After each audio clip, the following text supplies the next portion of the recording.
Hello guys, in this video I'm going to show you how to rotate the image in Photoshop. To do this, let's move to image menu and go to the image rotation.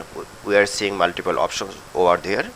Let's try them out and how is the impact of them. 180 degree. Now I'm clicking in 180 degree. You see the image is rotated to 180 degree position. Undo, then go again 90 degree clockwise. The image is showing in 90 degree clockwise rotation. 90 degree counter rotation. You see this is counter rotation, and so it is back in its original position.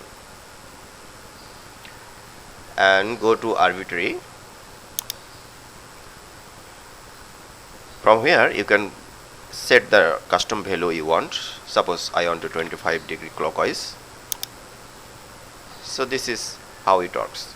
Thank you very much.